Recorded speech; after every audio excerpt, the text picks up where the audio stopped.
సంగారెడ్డి జిల్లా ప్రజావాణి దరఖాస్తులను సకాలంలో పరిష్కరించాలని సోమవారం కలెక్టరేట్ సమావేశ మందిరంలో జరిగిన ప్రజావానికి వివిధ ప్రాంతాల నుండి వచ్చిన ప్రజలు అర్జీలు, ప్రజా వినతులను అదనపు కలెక్టర్ చంద్రశేఖర్, డిఆర్ఓ పద్మజ రాణి గార్లతో కలిసి స్వీకరించారు. ప్రజావాణిలో దరఖాస్తులు రాగా వివిధ శాఖలకు చెందిన అర్జీలను సంబంధిత శాఖ అధికారులకు పంపించి పరిష్కరించాలని అధికారులకు ఆదేశించారు.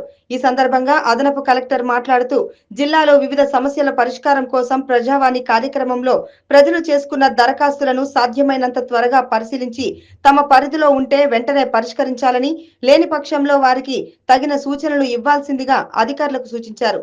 అనంతరం జిల్లా అధికారులను ఉద్దేశించి మాట్లాడుతూ గత ప్రజావాణిలో వచ్చిన దరఖాస్తుల ప్రోగ్రెస్ వివరాలు కూడా శాఖల వారీగా తెలియజేయవలసిందిగా కోరగా, ఇందిరమ్మ ఇళ్ల పథకం కింద అర్హులైన లబ్ధిదారులను గుర్తింపు కోసం జిల్లాలోని అన్ని గ్రామ పంచాయతీలు, మున్సిపల్ డివిజన్లు, వార్డులలో క్షేత్రస్థాయిలో చేపట్టే సర్వే ప్రక్రియను ప్రభుత్వ మార్గదర్శకాలను అనుసరిస్తూ పూర్తి పారదర్శకంగా ఈ నెల చివరి వరకు పూర్తి చేయాలని స్పెషల్ అధికారులకు ఆదేశించారు.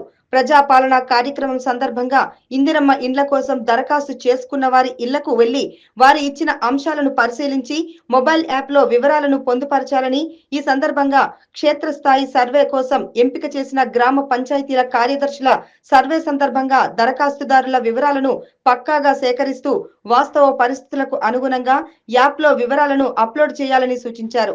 ఎలాంటి వివాదాలు, అవకతవకలకు తావు లేకుండా సర్వే ప్రక్రియను నిజాయితీగా, నిబద్ధతతో చేపడుతూ గడువులోపు పూర్తి చేయాలని సూచించారు.